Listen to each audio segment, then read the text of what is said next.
Hello, it's the 2nd of February and I'm Hugh Stewart here, giving you Scotland Adds 7. The news tonight comes from me in the studio in Glasgow, and also we're joined by Peter Curran, who's just outside Edinburgh. Good evening, Peter. Thank you for joining us tonight.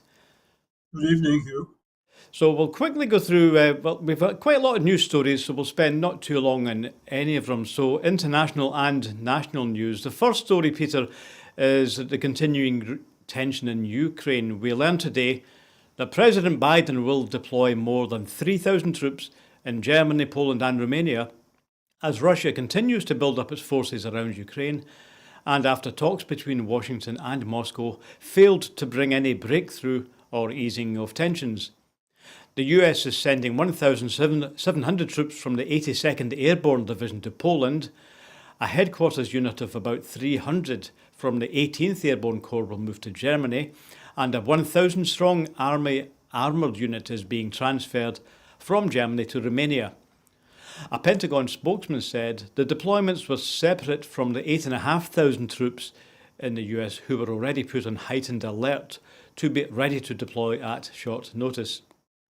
Those forces are mostly earmarked to be part of a NATO response force, an NRF as it's known, intended to bolster the alliance's eastern flank in the face of a potential Russian attack on Ukraine. President Biden and the NATO Secretary General Jens Stoltenberg have made it clear that no NATO command troops will be going into Ukraine, although there are a small number of military advisors there. The decision to deploy the US troops follows an exchange of documents between the US, NATO and Russia, setting out their respective positions on European security, and a series of phone calls between US Secretary of State Antony Blinken and the Russian Foreign Minister Sergei Lavrov. The US has suggested a number of areas for negotiation and possible confidence-building measures, but has insisted there can be no compromise over Ukraine's right to join NATO. The alliance has also stated that it's non-negotiable. Russia's central demand is for guarantees that NATO will not expand further eastward. Meanwhile, the Kremlin has moved to belittle Boris Johnson today, describing him as utterly confused and calling the UK diplomacy a waste of time. The concerted effort to ridicule the UK's efforts to put itself at the helm of the fight to protect Ukraine came the day after the UK Prime Minister flew to Kiev to warn that a Russian invasion would be a humanitarian, political and military disaster for Moscow. UK's efforts to arrange a phone call between Boris Johnson and Vladimir Putin were put in flux after the previously scheduled call on Monday had to be cancelled by the UK because Boris Johnson had to answer questions from MPs about alleged COVID rule-breaking parties in Downing Street. The Kremlin said today it would provide details if and when Vladimir Putin spoke to Prime Minister Johnson by phone, and President Putin was ready to talk to anyone, including the utterly confused. The Kremlin aide Yuri Usakov later added that the pair would be speaking this evening, so that's presumably sometime just now. Peter, I'm going to avoid the temptation to have a laugh at Boris Johnson, so let's look at the actual issue itself. So what's the Ukraine crisis all about? From the Russian point of view, they see the positioning of facilities and borderlands like Poland and Ukraine. They see that as a threat to Russia. On the other hand, the West says Russia doesn't have the right to tell Ukraine whether or not it can join NATO. Is this going to be a negotiation, do you think? They're saying there will be position papers taken, there will be offers put on the table. Is there ground here for some sort of negotiation, do you think? Is there a middle way? The fact is, the negotiations started the first time either Putin or Biden opened their mouth on the situation in Ukraine. One thing that people haven't done negotiation for a living, as I did for a chunk of the time, don't realise is a negotiation doesn't start after an event usually, unless it's a hostage or a siege situation. A negotiation starts the first time either party indicates their intention to try and reach agreement. And as I said in the previous programmes, to get it in context again on fundamentals, a negotiation or an attempt to reach an agreement is an attempt to get somebody to do something, stop doing something, or modify something that they're doing. So the negotiation starts long before people get to the table. But what we see here is the classic elements of power politics and, in a sense, mirrored to some degree in commercial negotiation. The parties are anxious to get together. They want to avoid the big negative that exists, or multiplicity of negatives that exist for either of them. So they want agreement. They wouldn't be talking if they didn't want agreement. And the spectre of nuclear war hangs over this, which as of yet doesn't yet hang over commercial negotiations. But what they're doing here is trying to engage in something used to be called détente. And somebody once said, well, the Russians don't understand that. There's no Russian word for détente. And somebody pointed out there was no English word for détente either. It was a French word about reduction of tension. But they've got conflicting objectives in the negotiation, because to negotiate effectively, you have to give the powerful signal that you have the capacity to deliver, either to deliver agreement and deliver something of what your opposite number wants, but you also have the capacity, by resisting, to hurt the other person's interests. So on the one side, you've got holding out the hand of friendship and saying, we want to talk, let's talk, jaw, not war, war. On the other hand is brandishing a big stick saying, but, the great disjunctive coordinating conjunction, but if you don't, we're going to hit you over the head one way or another. So that's what we're seeing here.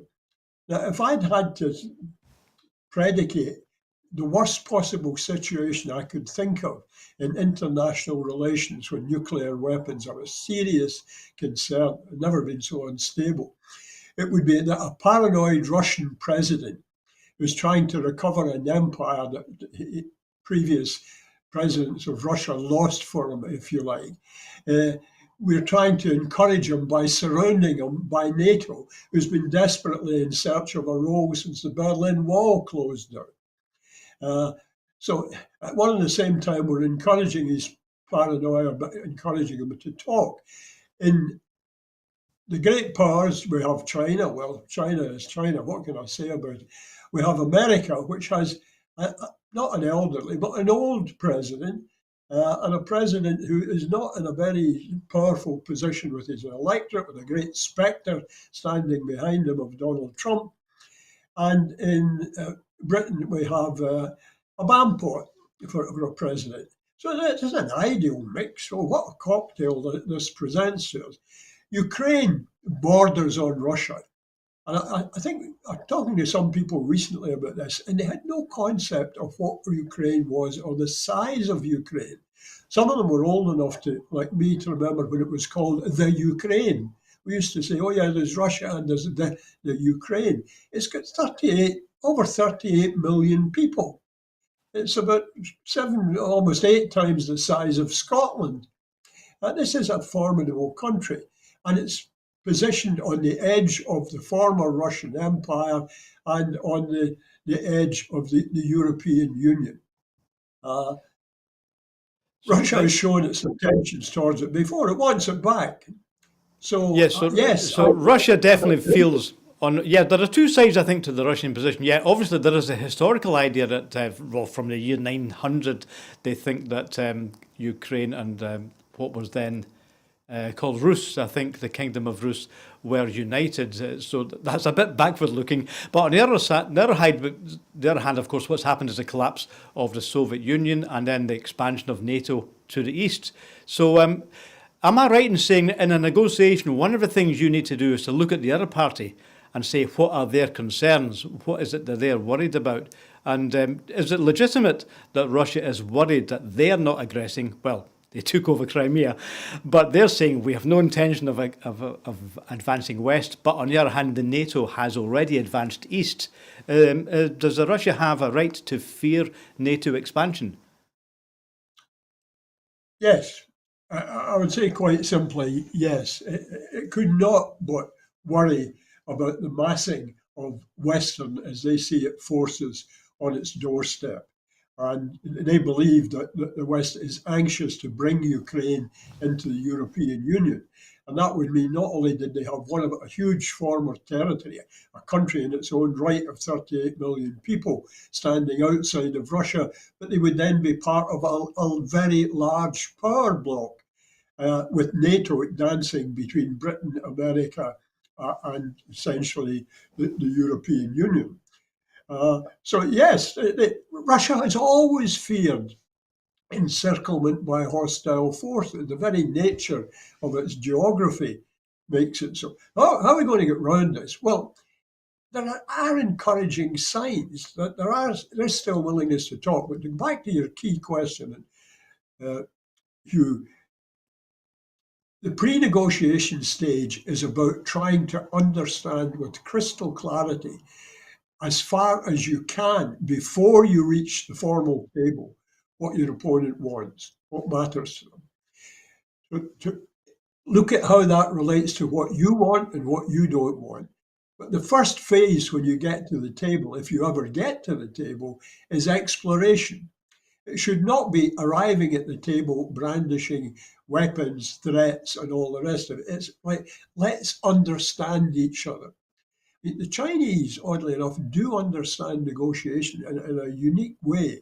I've come across Chinese negotiators, and it's a very difficult, and Japanese psychological shift for a Westerner to understand how they think.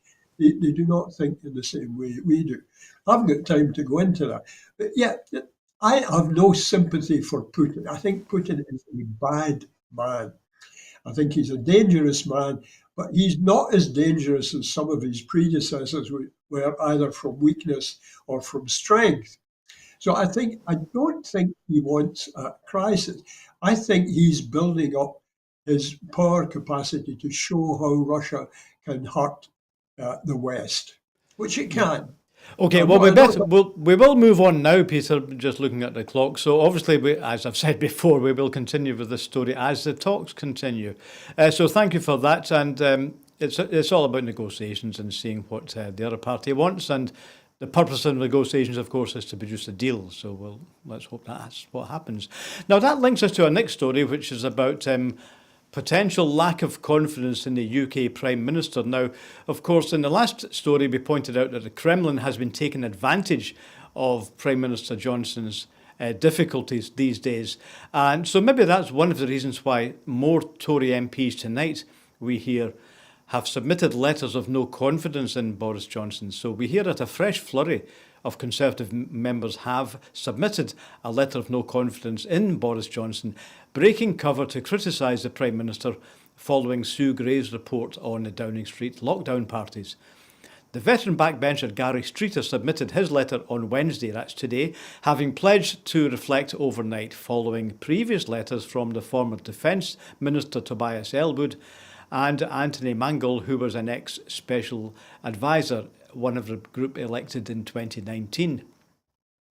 Ellwood, who's the chair of the Defence Committee, and Mangle were fifth and sixth in declaring publicly that they have submitted a letter. This after Scottish Tory leader Douglas Ross and backbenchers Andrew Bridgen, Sir Robert Galliard and Peter Aldous. Streeter, who's the Member of Parliament for South West Devon, said on Wednesday evening, that's earlier today, "I cannot reconcile the pain and sacrifice of the vast majority of the British public during lockdown with the attitude and activities of those working in Downing Street. Accordingly, I have now submitted a letter seeking a motion of no confidence in the Prime Minister." Others who have called on Johnson to resign include the former Cabinet Ministers Andrew Mitchell and David Davis, and committee chairs Caroline Noakes and William Ragg. A 2019 intake MP, Elliot Colburn, has also hinted that he had submitted a letter by telling his constituents that his patience had snapped and suggested Johnson should consider his position. The former Prime Minister Theresa May and Aaron Bell from the 2019 intake have also been publicly critical of Johnson, while the centrist Tory MP Tom Tugendhat has declared that he would run to replace him in any leadership contest.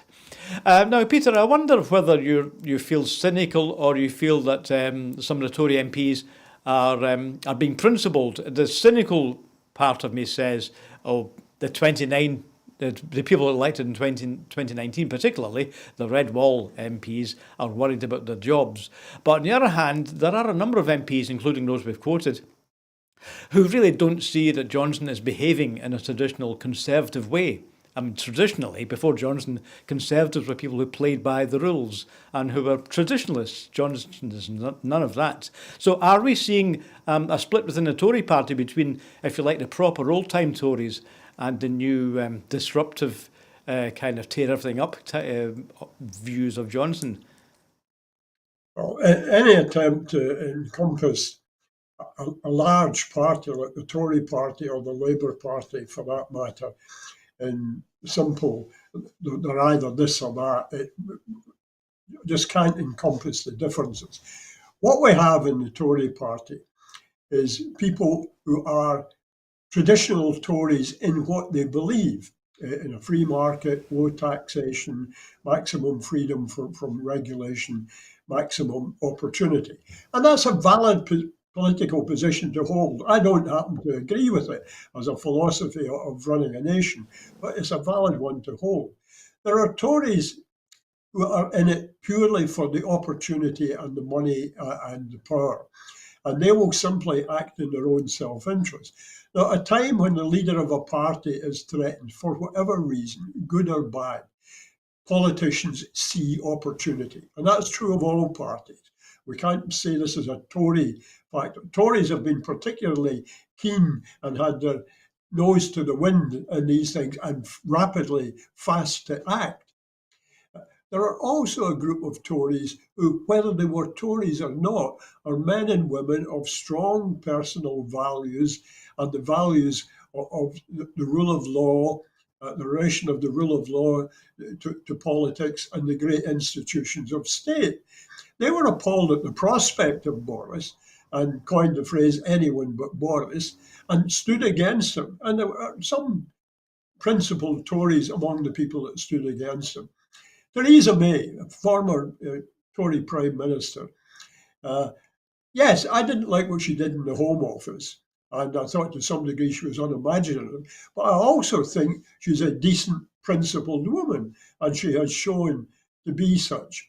And then there are the expedient populist Brexiters who will do anything, and some of them are of the unwashed who've got to a position of money and power, and some of them are the traditional old Etonians who believe in entitlement. And there's the Rees-Moggs of this world who ought to be a joke in any nation as a politician, but sits there on the front bench with that sterling group of 7. So there are complex motivations at work. But of the people who have spoken up so far, I must say I've got more than a modicum of respect for many of them. I think they're doing it for a recent reason. The most powerful clip, which I don't think, I've stuck it up myself because I didn't think it got the coverage it deserved, was Ruth Davidson in tears, and genuine tears. And anybody who wants to make cheap political capital about the Baroness, well, she would say that this was unfaked. I watched it very closely. She is genuinely appalled at what Boris has done. Now, you can say, well, why didn't you do this back then? Well, we can say that about any party. So I'm still hopeful that this can be brought to a point where Boris can be got out, because we cannot have him engaged in a war. The prospect of it beggars belief. It's almost as bad as having George W. Bush involved in a war. Talked earlier about on that point, I was just going to say, at least we haven't yet, as far as I know, seen Boris Johnson in military fatigues. George Bush was quite keen on dressing himself up as a soldier, but he never, in fact, did any fighting. But some of the MPs against him, David Davis, for example, is ex-army, and so is Tom Tugendhat. So there are people there who actually have been in the army and actually have been facing danger. Johnson's never faced anything more dangerous than a popping Prosecco cork. So we'll move on anyway, because we wait the count. So if 54 letters are received by the chairman of the backbench committee, then there will be a vote of no confidence in the Prime Minister. We have no idea how many have gone in already, but the word is from from journalists in the lobby that there's a couple every week, and the various problems besetting the Prime Minister are not going to go away. So perhaps, well, again, we'll report on that one if we hear any more letters coming in next week. Back to home now, we're going to look at the Raith Rovers story. Now, the fallout has continued following Raith Rovers' decision to sign David Goodwillie from Clyde. In a civil action in the Court of Session in 2017, Goodwillie was found by Lord Armstrong to be a rapist. The decision by Raith Rovers has led to the resignations and withdrawal of support from some of the club's most prominent sponsors. Responding to the club's football-related decision, the First Minister, Nicola Sturgeon, said, "What it effectively seems to be saying was that it didn't matter how a man treated a woman, the only thing that mattered was whether he could score goals for the football club." Writer Val McDermott has announced that she had instructed the club to remove her name from the supporter section of their website, saying, "It must be clear to you that it has no place there any longer." The women's team today announced that it would be getting new shirts without the Raith Rovers crest, paid for by Val McDermott, and that they would be seeking to change the club name and home ground. So, yes, I had a look, Peter, at the website of Raith Rovers today, and they've said very little, but they have really just said, as the Prime Minister put it, that the only thing we were thinking of here is that Goodwillie is a good player who will score goals for the club. So they didn't think anything beyond that. They seem to have bought themselves a whole load of trouble. Do they deserve it? The question I want to ask is, does it deserve the time that we're spending on it? I mean, I know there are big issues here. There are big issues standing behind almost every decision that any any business or politician takes. Forgive me. This wouldn't be a story if it wasn't a football club. It would be a little backstory and an important one at that. But all this, what do we have? We have a Prime Minister who thinks of herself as a literary person who seems to exist on a diet of whodunits. And she has somebody who writes very capable whodunits in a familiar mould, who's also involved with the football club. The issues there, we'll have to look at the big issue. What is the two issues said objectively? One is, should somebody who has been charged with a crime, a verdict released on it, and an action taken 10 years later, be held permanently stained by that crime? I'm not making a case for it. I'm saying that's one aspect. The other aspect, which has been frankly bellowed up by the First Minister and by Val McDermott, is the role model, the great role model that footballers are. Well, football as a role model is up to a point for young men to go and play football. I don't think they model themselves on their sexual behaviour or their tastes otherwise.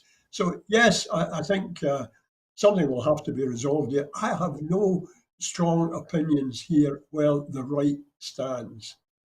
I could make a reasonable case for both sides of it. Okay, thanks. So just to get the legal position correct, of course, there was no criminal charge taken against Goodwillie, and that's why his accuser took a civil action. So he was found liable for damages in a civil action, and that's why it has been publicly declared that he is guilty. Well, he did carry out a rape. He's not criminally guilty because he wasn't charged with anything. So that's the position we have now. The law taking its course. In other words, the law in the sense of the civil law, the criminal law, looked at it, took certain decisions, and that moved on from there. I mean, yes. A lot of people would go white to the gills if they were going to be held for everything they did 10 years and say, you cannot. We make a virtue of talking about the ability of people to redeem themselves. Now, I don't know if he's redeemed himself or not. Partly he's shown no contrition. Okay, well, the question of redemption, yes, I don't know whether Raith Rovers obviously haven't, but maybe it would be a good idea for him to make a statement to say, as you put it, that it's not they're not taking this as a role model kind of situation. Who was asking to reopen this case before the Raith Rover things come up? Who was demanding that Goodwillie be brought to another trial? Well, I must admit, until this case came today, I didn't realise he was still playing at Clyde. I'd never heard of him. So what I'm saying is this has been blown up by the fact that it's football and it involves a political celebrity and an author. Now, these are both good people. I'm not knocking either. I admire Val McDermid in many ways, and I admire Nicola. But they're the ones that are hyping it. They're standing behind this story. And frankly, I don't think it warrants as much time as the media and we are giving to it. Well, and looking at the clock, I'll move on now, Peter. Thank you. We're going to turn to another UK government paper. We looked at one yesterday celebrating the 2 years of Brexit. And now looking ahead, the UK government is celebrating their Levelling Up white paper. The SNP has condemned Michael Gove for keeping the Scottish government in the dark over funding and has warned of further threats to devolution. On today's Good Morning Scotland programme, Michael Gove stated he wanted to work with the Scottish Government ministers on levelling up plans, but continues to keep them in the dark over funding and exactly how his government's levelling up plans will benefit Scotland. The long overdue white paper setting out the UK government's plans on levelling up contains proposals to further centralise the delivery of funding to Whitehall, which will further undermine devolution after a series of post-Brexit power grabs. In her response to the UK government proposals, Lisa Nandy, Labour MP for Wigan, challenged Michael Gove in Parliament saying, "Is this it?" The SNP's constitution spokesperson in Westminster, Tommy Shepherd MP, said, "We've seen all this before from this Westminster government. Great promises of new powers and funding for projects, only to be hit with power grabs and cuts instead.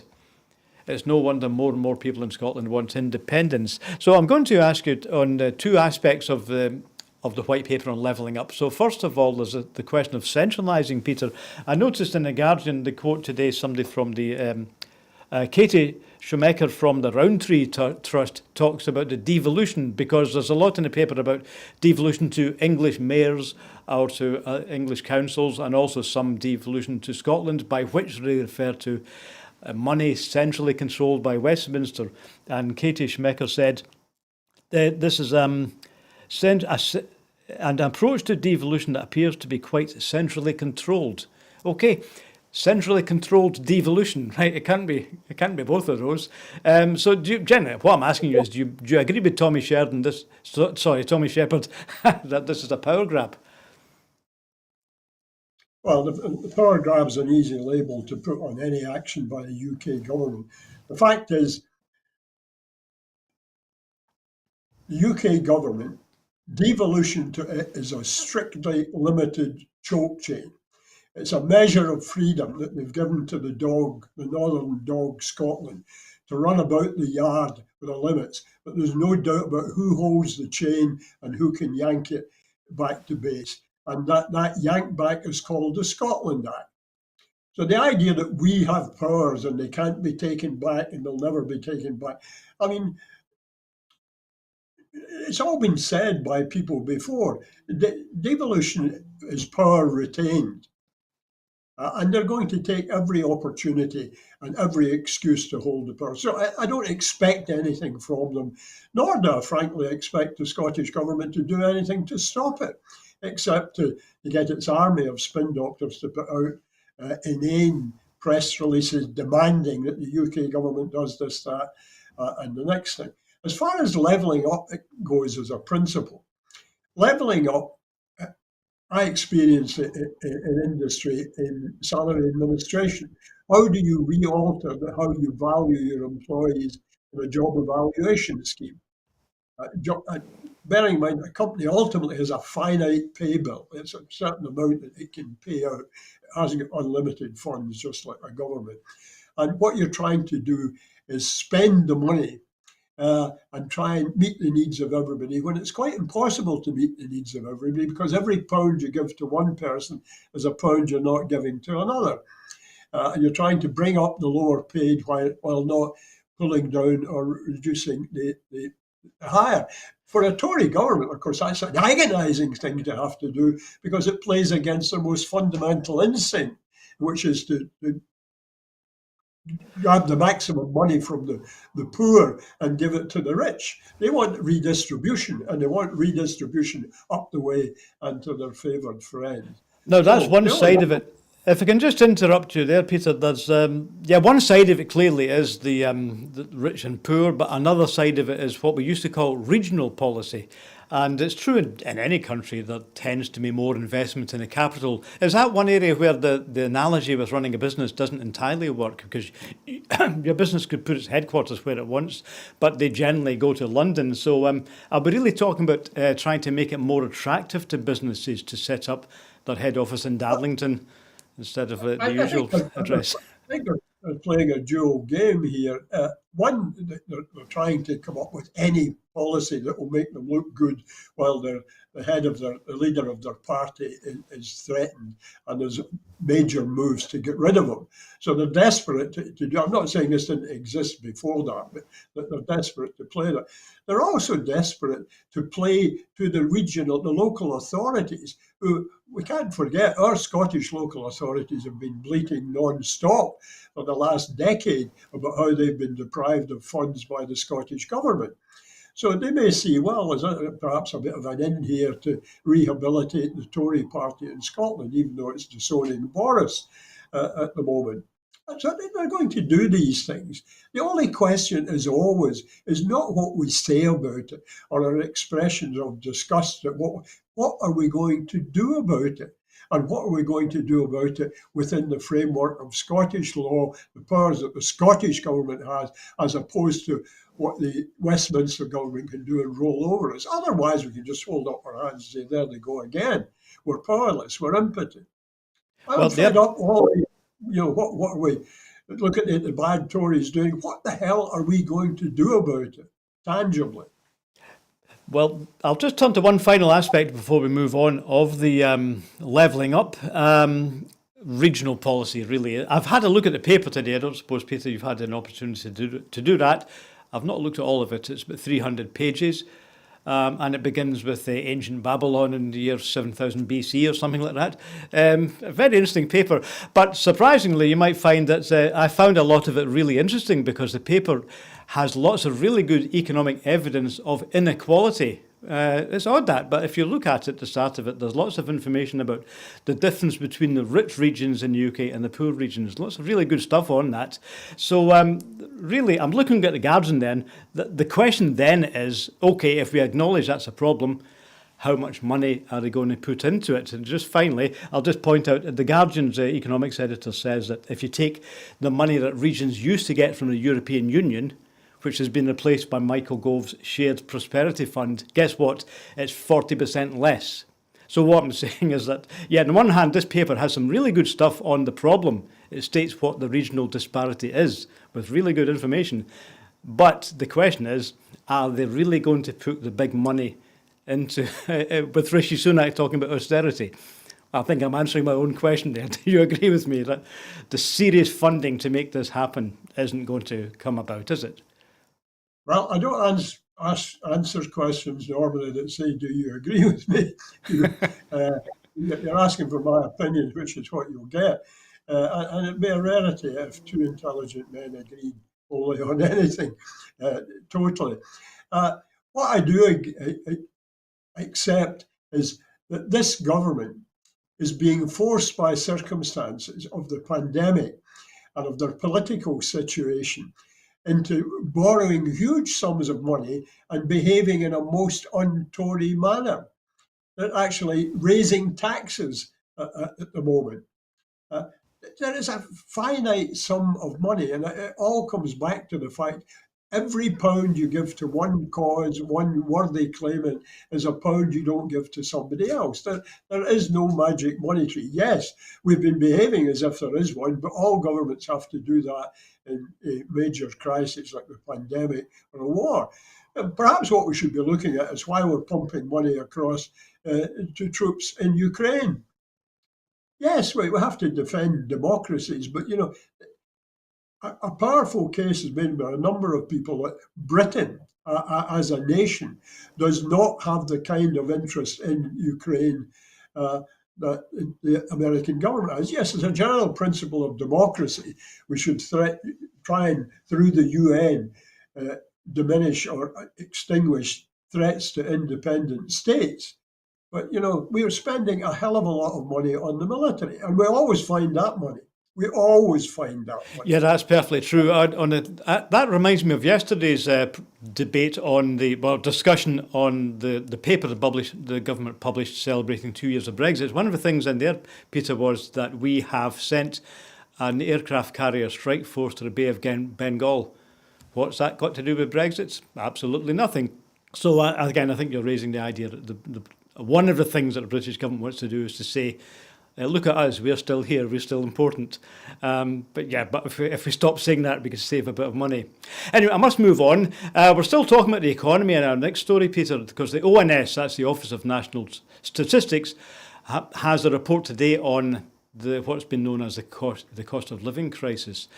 The new report has warned today of the impact of higher energy bills and rising food prices. The ONS report highlights the heavy strains that energy prices in particular are placing on households, with a rise in the energy price cap on the 1st of April expected to take the average energy bill up to £2,000 a year.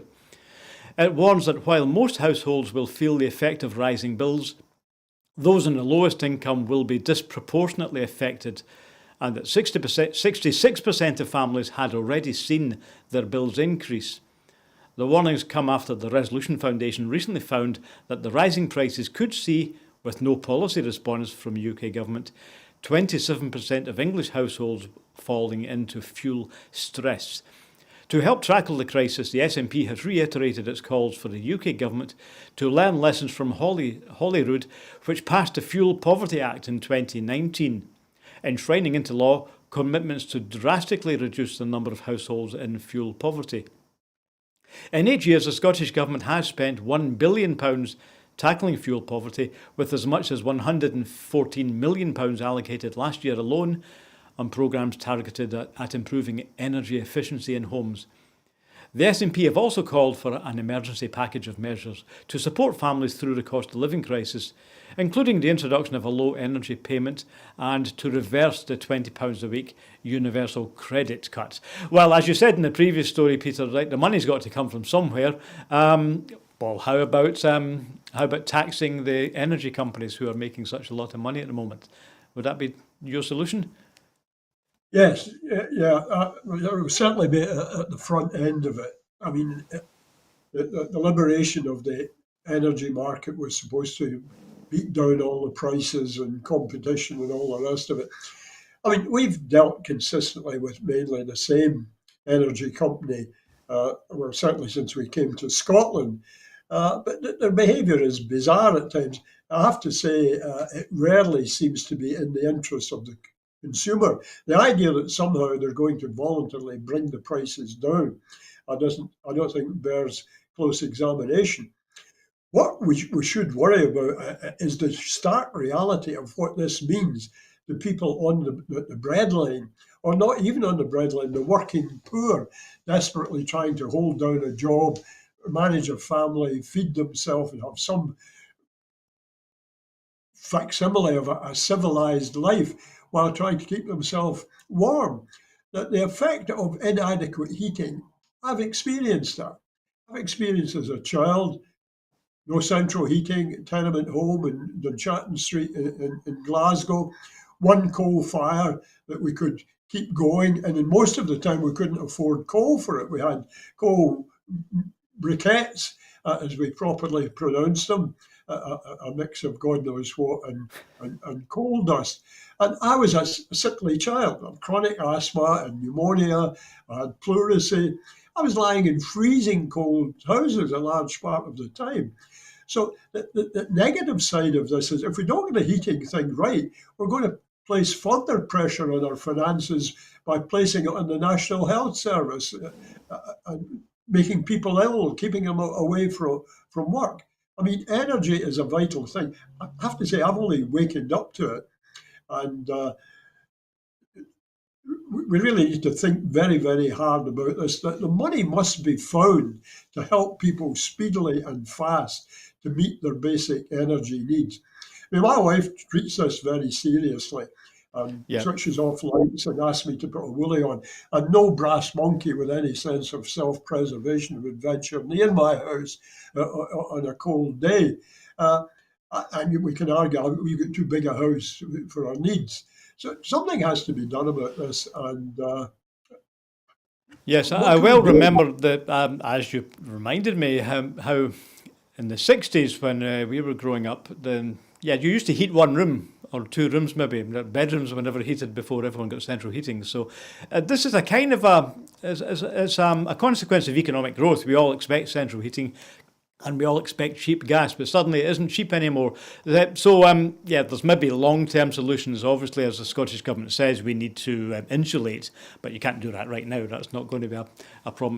That's not going to be a solution that's going to help people through the rest of this winter.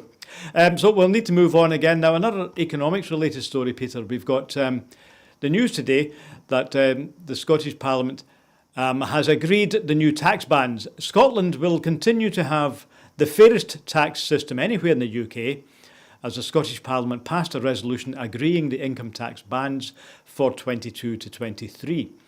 As a result, the majority of people in Scotland will continue to pay less in income tax than if they lived elsewhere in the UK, while those who earn more will pay proportionately more. In line with the SNP's manifesto commitments in the election last May, income tax rates will be frozen for the 2023 financial year. According to the Scottish Fiscal Commission, freezing rates will raise an additional £106 million. Commenting, SNP's member of the Scottish Parliament, Michelle Thompson, said, "In Scotland, we are continuing to build a tax system that's the fairest in the UK. The SNP Scottish Government continues to ensure that low and middle income earners have extra money in their pockets every month, while ensuring that those who earn the most contribute the most. This is particularly important as we face a Tory cost of living crisis as food bills increase and energy bills skyrocket." Okay, so the issue here is about the only tax power really that is devolved, which is to, well, there are two really. It's to change the tax bands. At what income do you move into a higher tax band, and also what is the actual rate of tax paid in each band. So the Scottish Government's doing what it can within those very narrow parameters. Peter, do you think the Scottish Government, if it had greater powers, should do something different with tax? As you said earlier on tonight, you can't keep taking money out. You can't get blood out of a stone. But do you think there's a way of redoing the tax bands? For example, Greens would like to tax pollution or tax land or something like that. Do you think we should just rethink the tax base? Well, if you're talking about the total tax base as opposed to income tax, yes, I mean, we said. I mean, the normal principle is you try and tax things that are not essential. They're perhaps desirable, they perhaps enhance the quality of life, but you try and tax them, and you look very hard at people who are making exorbitant profits. There's been an item recently that's been explored in detail by The Guardian and other newspapers. This government is in its hawk. I'm talking about the national government, the Boris government, up to its neck in gambling. I mean, I've seen in my lifetime where my mother used to send me out furtively to put on sixpence each way in a horse at a corner shop in the knowledge that if the police come round the corner, we had to run like hell, and the bookie got arrested and got a nominal fine and went back to work the next day, to the fact where we're being urged to gamble at every opportunity. You gamble, things are presented online as a contest. Uh, Does it get darker at night than it does during the daytime? Answer yes or no. You will be charged the cost of a call, and you may win a Monday or whatever the hell the current Vogue car. It's gambling. The lottery is gambling. Huge profits are made from the lottery. Huge profits are made from a whole range of things. I mean, quite frankly, if the government could find its way to tax heroin addiction and marijuana, it would cheerfully do it. It already taxes a drug which does untold damage, the booze business, and makes the most of it, and so they should. So, yeah, I think we could do a lot with taxation. But it all involves taking a long, hard look at the lifestyle of people. And when you do that, politicians get into dangerous waters, and individuals with their values of freedom and the rule of law get into very dangerous waters. But at the end of the day, looking at what people spend, I look at what I spend, and I'm not a rich man by any manner of means, and only a relatively tight proportion of it can be said to be essential and vital to a civilized life. There's the whole marginal discretionary income. So in the world we're in, global warming, all that's going with it, crisis of energy, everything else, we're going to somehow have to shift the psyche of the population to look at a different kind of lifestyle. But the onus is on government to do these things effectively and lead. One of the things I more or less unqualified admiration for the Scottish government is for the way it's handled its tax policy. Giving them tax freedom was a deliberate do-it-yourself hangman's kit dangled by the Unionist government. We'll give the Scots the right to raise that, by God, they won't be in power very long. Well, they showed very effectively that they could do this. Okay, so that's the headline on that tax story there, that the Scottish Government can claim to have the fairest tax system, at least regarding income tax. There's about 20 other taxes that the Scottish Government doesn't have any control over, of course.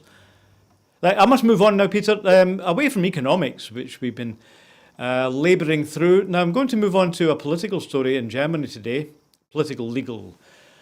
The German Constitutional Court has sided with a politician seeking the personal data of several Facebook users to enable her to take legal action over abuse against her on the Facebook platform. Greens lawmaker Renate Künast has requested the data to pursue the authors of 22 insulting comments, many of which were sexist or violent in nature. The judges at the Karlsruhe court rejected the decision of two Berlin courts, which had ruled that only 12 out of the 22 comments were liable to prosecution, therefore denying Künast the user data on the other 10. The judges said that the earlier courts failed to properly weigh the rights over a person's image against that of freedom of opinion and overturned the decisions, sending the case back to Berlin for re-evaluation of the 10 comments based on those stipulations. A decision by the Berlin Appeals Court on whether these comments are now liable for prosecution will determine whether Facebook must release the data. The ruling comes days after Twitter joined Facebook and Google in taking legal action against an expanded version of Germany's hate speech law, which the social media companies criticise as violating the user's right to privacy. So, Peter, there's a dilemma here. On the one hand, your right to reply if you're abused using one of the social media platforms, and on the other hand, the users of those platforms saying that, you don't have any right, Facebook or Twitter, you don't have any right to tell somebody else who I am or what my personal identity is. There's a clash between two rights. So in this case, do you think people have a right to go on Facebook and Twitter and say what they like and then still have their identity protected? Well, I have always argued against anonymity on Twitter. I mean, I go by my own, I've got a handle, Moradura, it simply relates to the blog and remotely to a book. But I'm one, as Peter Curran, I'm not hard to find. You don't need forensic skills to know who I am. If I want to express an opinion, I want to stand behind it. I have a problem with Facebook in total. And I express, and I know I upset friends at times with this, I don't think anybody should be on Facebook. I mean, Twitter is one thing, but Twitter is very highly manageable for people who operate it in a sensible way and use all the tools that Twitter gives them. And they have the ultimate one. If you don't like the heat, get the hell out of the kitchen. But Facebook is bad by definition. It baffles me that people delude themselves that somehow they're gaining something from Facebook and they don't see what they're losing. If nothing else, if they were never personally hurt by this, they should look at the masses of people worldwide who have been hurt to the point of suicide, misery, by the action of this completely amoral company. So I don't have a lot of truck with Facebook at all. Yes, I I agree think with you you have on a anonymity, but I've always argued myself, yes, anonymity. Considered, well, I think the old days when maybe you've written letters to the editor of the Times or the Herald or the Scotsman. In the old days, people used to write letters to the editor and they would usually put a name on it. So I'm thinking it's just the same now. You can write to these groups, but this time you don't have to put your name on it. Oh, by the way, I'll just move on in a minute, but just to back up what you're saying about Facebook, a couple of years ago I read a book by Roger McNamee. So I remember the last time you and I discussed issues, Peter, you gave some good book references, including one of your own, and film references. So I'm going to give a reference to a book called Zucked by Roger McNamee, where he explains just why he thinks that Facebook is guilty of all sorts of, well, read the book. So I must move on now. We've got a couple of stories to finish off tonight, Peter, then I'll get my tea. Now, again, the Scottish Parliament has today published the Fireworks and Pyrotechnics Bill. Reducing the negative impact of fireworks and pyrotechnics on communities across Scotland is at the heart of new legislation. This Fireworks and Pyrotechnics Articles Scotland Bill proposes tougher action on the sale and use of fireworks and the misuse of pyrotechnics. The bill follows the report of an independent fireworks review group which recommended tightening legislation to reduce the harm fireworks can cause. An analysis of the public consultation published in December 21 showed strong support for key measures in the bill amongst those who responded. The bill's proposals include 1. The introduction of a fireworks licensing system, 2. A new power for local authorities to designate firework control zones where it is not permitted for the public to use fireworks. Thirdly, restricting the days fireworks can be sold to and used by the general public. And fourthly, a new offence to criminalise the supply of fireworks and pyrotechnics to under 18-year-olds to ensure that adults do not purchase such products on behalf of children. And fifthly, a new offence of being in possession of a pyrotechnic while at or travelling to certain places or events without reasonable excuse. The Community Safety Minister Ash Regan said, "This bill will ensure appropriate action is taken over the sale and use of fireworks, as well as reducing the misuse of pyrotechnic devices such as flares." Now, Peter, I mentioned last night that we heard the fireworks from a Chinese New Year. We've got Chinatown right next door, and in the evening before in Glasgow, I don't know if you heard any over where you are, but our Chinese citizens were celebrating Chinese New Year, and I've got two comments on that. One, they made a load of noise for 10 minutes, then that was it. And two, I haven't heard of anyone being injured. So this is surely in sharp contrast to the strange habit that's built up over the years of setting fire to explosives on bonfire night. Why do we still do that? My question to you really is, would we be worse off if we didn't have bonfire night anymore? We'd be infinitely better off if we didn't have bonfire nights anymore.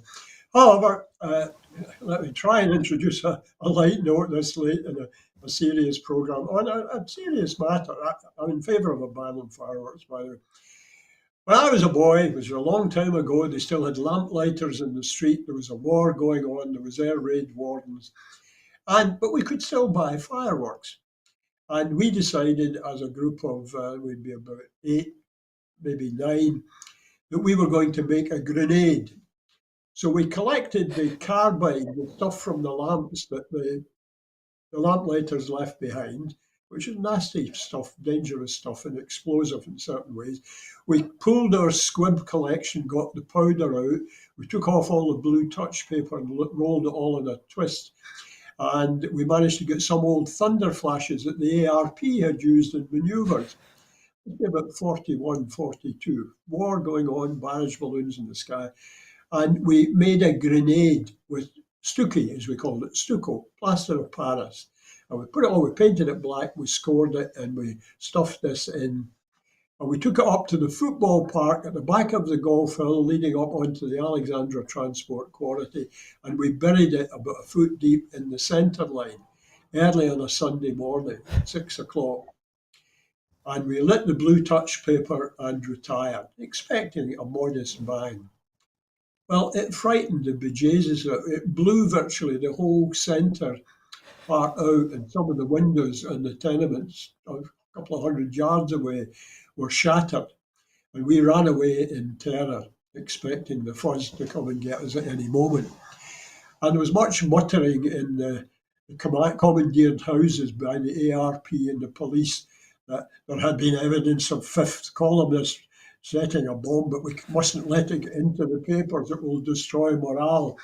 So our great event was never commemorated in any way. So I was a pyromaniac, but you can, with fireworks, make a very dangerous bomb, enough to blow a hand off. So I don't think it should have anything to do with it. Children are damaged, burned, hurt every year. Adults do stupid things in their back gardens. They piss off all the dogs. My dogs hated it. They piss off me. And yeah, stray fireworks are quite capable. We had a major fire next to our house about 2 months ago. A hut went on fire, quite inexplicably. It was nothing inflammable. 30-foot high flames were. This was only a few weeks ago, relatively. Now, there was only two possibilities. It was some mysterious combustion, or it was arson. There was no evidence of arson, or a firework had come over. And fireworks do smoulder. I've seen them. I've had them lying in my backyard. Ban the bloody things. An idiot passed for an adult. Okay, well, I think you're safe now for conviction because that was a long time ago. So you've told everyone about it now, Peter. Thanks. And also, can I just thank you very much for explaining to me after all these years the meaning of stookie. I often wonder, why do we call plaster casts if you break your leg a stookie? So there you are. I've learned that tonight. I'm just going to finish with one more story, and I'll just read this out, Peter. I don't think we have anything to agree or disagree on. Again, from the Scottish Government today, we hear a new £1 million fund has been established to support projects which look after the well-being of staff working in social care. The Workforce Wellbeing Fund for Adult Social Work and Social Care will be managed by Inspiring Scotland and provide grants of up to £10,000 until December this year. Minister for Mental Wellbeing and Social Care's Kevin Stewart said, "Everyone working across social work and social care has shown an invaluable commitment to delivering a first-class service and compassionate care throughout the most difficult of times. This fund is about giving staff anything which makes them feel better and supports their resilience. Applications can be as creative as possible as long as they focus on our most valuable asset, our people." And so that's our final story tonight, Peter. So I'm just going to conclude in two ways. First of all, as you'll probably noticed, the Scottish mixed curling team has won its first match in Beijing, and that was against Sweden. So well done to them, and the Scottish women's and men's curling teams will be on the ice over the next couple of weeks. I hope they continue right through to the end of the games. So the Scottish curlers flying under the GB flag, of course, but we all know that they're Scottish, of course, aren't we? Two other things. First of all, I've got to thank you again for joining us tonight, Peter, for your opinions and for valuable information, which I'm not going to forget. And of course, as usual, I wish to thank our readers, our listeners, and we say viewers, don't we, on television? Thank you, our viewers and subscribers, for being part of Broadcasting Scotland. And if you haven't heard me say it before, let me just point out that we receive no public funding, and the subscribers, the people who have looked on that list there, that link, and subscribe to Broadcasting Scotland on our website, those are the people who are keeping this station going. So this is for you. So please ask a friend if they'd like to watch our programmes. We're doing a series of music programmes which are also on the website now, and there will be more of those. And the more money we get coming in, the more we'll be able to pay our bills and extend the range of programmes. So that's it from me tonight. So once again, thank you, Peter, for joining us, and I'm sure we'll see you again. And that's it from me, Hugh Stewart. Maggie will be here tomorrow, and I'll see you later. Thanks. Bye now. Thanks for the burns night in the dungeon. I enjoyed it enormously. Thank you.